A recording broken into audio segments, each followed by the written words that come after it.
Assalamualaikum warahmatullahi wabarakatuh. Dengan saya Tiffany Lestari dari SIP Selasa jam 2. Kali ini saya akan presentasikan salah satu tugas ke-7.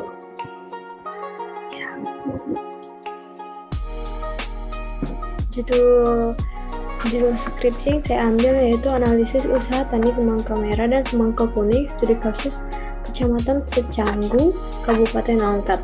Skripsi ini ditulis oleh Ahmad Riyandi Harahap dari Universitas Sumatera Utara.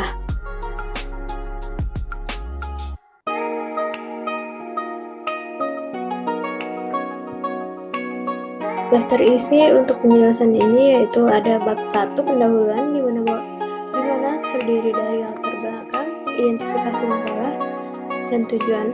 Bab 2 yaitu metode penelitian, ada jenis dan sumber data, B. Ujian elastisitas, dan C. Spesifikasi model. Untuk bab 3 yaitu penutup, ada kesimpulan dan saran, serta ada daftar peserta. Baik, untuk pendahuluan, latar belakang dari skripsi ini yaitu Indonesia merupakan salah satu negara berkembang dalam sektor pertanian sebagai sumber mata pencarian mayoritas penduduknya. Dengan demikian, sebagian besar penduduknya menggantungkan hidupnya pada sektor pertanian. Sebagian besar penggunaan lahan di wilayah Indonesia diperuntukkan sebagai lahan pertanian dan hampir 50% dari total angkatan kerja masih menggantungkan nasibnya bekerja di sektor pertanian.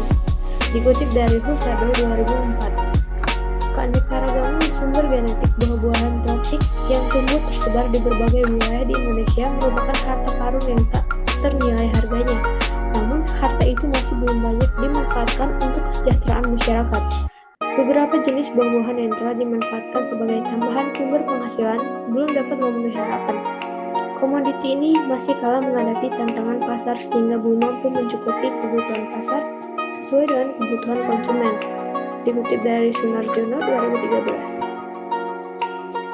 Semangka termasuk salah satu jenis tanaman buah-buahan semusim yang mempunyai arti penting bagi perkembangan sosial ekonomi rumah tangga maupun negara. Perkembangan komoditas ini mempunyai prospek cerah karena dapat mendukung upaya peningkatan pendapatan petani, pengentasan kemiskinan, perbaikan gizi masyarakat, perluasan kesempatan kerja, pengurangan impor, dan peningkatan ekspor migas. Budidaya tanaman semangka di tanah air masih terbatas untuk memenuhi pasaran dalam negeri, tetapi tidak tertutup kemungkinan kita mampu bersaing di pasaran internasional. Faktor-faktor yang menjadi barometer naik turunnya harga pasaran buah semangka di dalam negeri adalah banyaknya hasil buah yang dipanen secara bersamaan. Masuknya benih-benih semangka impor mempunyai daya tarik yang kuat, sebab buah semangka tersebut mampu merebut pasaran sejajar dengan buah-buahan jenis lainnya yang sebagian masih didatangkan dari luar negeri. Kenyataan demikian menjadikan permintaan buah semangka semakin meningkat, terlebih saat buah didatangkan dari daerah-daerah penghasil relatif sedikit. Identifikasi masalah yang pertama yaitu bagaimana perkembangan usaha tani semangka merah dan semangka kuning 5 tahun terakhir di Kabupaten Langkat. Kedua, bagaimana karakteristik petani semangka merah dan semangka kuning di daerah penelitian. 3. Bagaimana pendapatan usaha tani semangka merah dan semangka kuning di daerah penelitian. 4. Bagaimana proyekan usaha tani semangka merah dan semangka kuning di daerah penelitian. Selanjutnya yaitu tujuan. 1. Untuk mengetahui perkembangan usaha tani semangka merah dan semangka kuning 5 tahun terakhir di Kabupaten Langkat. 2. Untuk menganalisis karakteristik petani semangka merah dan semangka kuning di daerah penelitian. 3. Untuk menganalisis pendapatan usaha tani semangka merah dan semangka kuning di daerah penelitian. 4. Untuk menganalisis kelayakan usaha tani semangka merah dan semangka kuning di daerah penelitian. Berikutnya yaitu metode penelitian. A. Jenis dan sumber data. Jenis data yang digunakan adalah data cross-section. Sumber data dari skripsi yang disusun oleh Ahmad Riyandi Harahap dari Universitas Sumatera Utara dengan judul Analisis Usaha Tani Semangka Merah dan Semangka Kuning Studi Kasus Kecamatan Secanggung, Kabupaten Langkat. Berikutnya yaitu uji nilai elastisitas.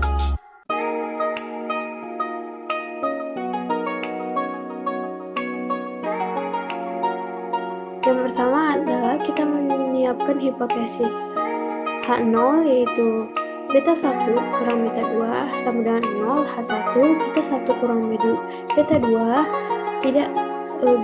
tidak sama dengan 1. Jika p-value kurang dari alfa yaitu 0,05 maka tolak H0 diterima H1. Jika p-value lebih besar dari alfa atau 0,05 maka tolak H1 terima H0. Jadi untuk menguji pengaruh input yaitu biaya benih, biaya pupuk, biaya pestisida, dan biaya tenaga kerja terhadap penerimaan semangka merah dan semangka kuning secara parsial diuji dengan uji T statistik. Adapun kriteria uji T adalah sebagai berikut. Yang pertama, jika probabilitasnya lebih dari alfa yaitu 0,05 maka H1 diterima, maksudnya maka H0 diterima dan H1 ditolak. Dan sebaliknya, jika probabilitasnya lebih besar kurang dari alfa, maka H0 ditolak dan H1 diterima.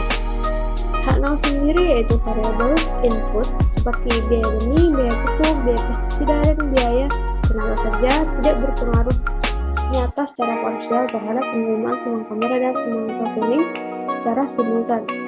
H1 yaitu variabel biaya benih, biaya pupuk, biaya pestisida, biaya tenaga kerja berpengaruh nyata secara parsial terhadap penerimaan semangka merah dan kuning secara simultan. Berikutnya yaitu spesifikasi model. Model yang digunakan dalam praktikum ini adalah model ekonometrika berbasis model Cobb-Douglas, di mana bentuk persamaannya adalah sebagai berikut. Len YT sama dengan len beta 0 ditambah beta 0 len x1t, beta 2 len x2t, beta 3 len x3t, beta 4 len x4t, dan beta 5 len x5t, serta ditambah error sum.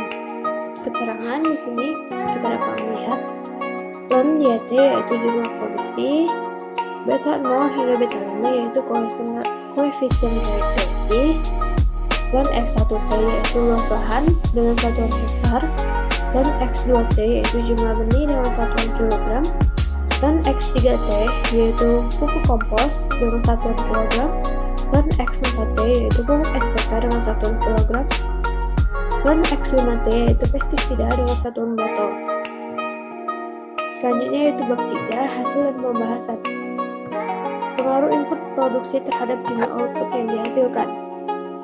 Pada tabel 1 ini adalah hubungan variabel dependen dan variabel independen, di mana dapat kita lihat bersama untuk nama variabel luas lahan yaitu variabel pertama, nilai terhitungnya yaitu min 8,171, sedangkan nilai p-value-nya yaitu 0,179. Untuk jumlah benih, nilai terhitungnya yaitu 1,480 dan nilai p-value-nya yaitu 0,122. Untuk variabel pupuk kompos, nilai terhitungnya yaitu 0,6269, sedangkan p-value-nya yaitu 0,213. Berikutnya pupuk NPK, nilai terhitungnya yaitu 1,554 dan nilai p-value-nya yaitu 0,133. Selanjutnya yaitu variabel pestisida dengan nilai terhitung sebesar 1,071 dengan nilai p-value sebesar 0,295, sehingga didapati yaitu untuk T-tabelnya sebesar 2,064 dan nilai p-value-nya yaitu 0,0. Berikutnya yaitu uji skala usaha. Pada hipotesis yang telah dijabarkan sebelumnya yaitu jika nilai H0 yaitu beta 1 tambah beta 2 tambah beta 3 tambah beta 4 tambah beta 5 sama dengan 1, ini berarti CRS. Berikutnya yaitu jika H1 yaitu nilainya tidak sama dengan 1, berarti increasing return to scale atau decreasing return to scale. Jadi nilai yang dianggap decreasing return to scale yaitu nilai nilai apabila nilai tersebut kurang dari 1, dan apabila nilai tersebut lebih dari 1, maka nilai tersebut termasuk dalam increasing return to scale. Sehingga dapat kita lihat bersama pada hasil analisis yang telah saya lakukan,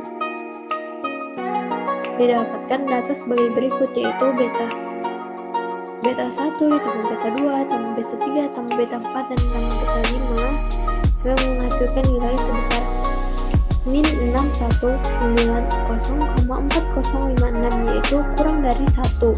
Artinya, penambahan penggunaan input produksi tidak akan mempengaruhi jumlah produksi semangka kuning karena usaha tani ini berada pada tingkat decreasing return to scale.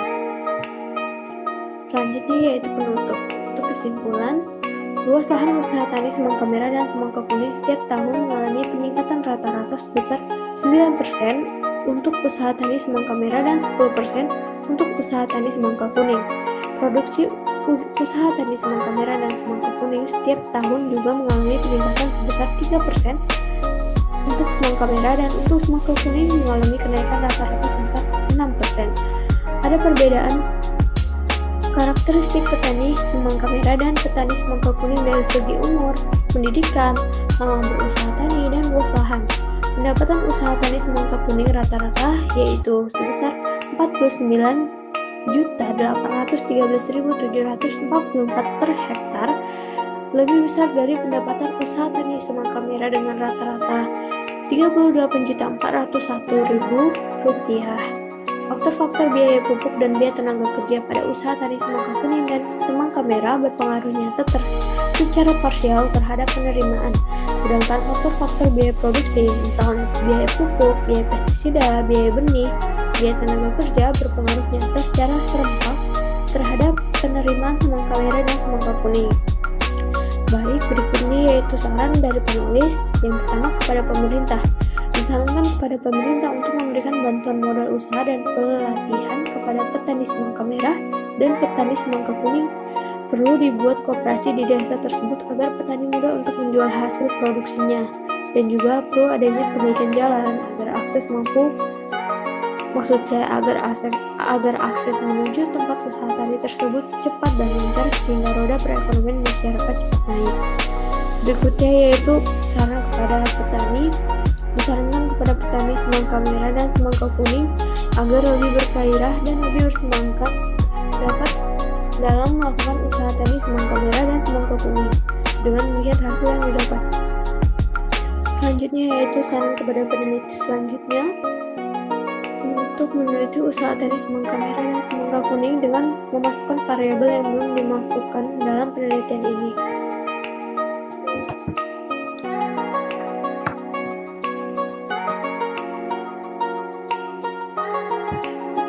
Baik, itu saja, cukup sampai di sini presentasi pertemuan praktikum ekonometrik pertemuan ke-7 dari saya.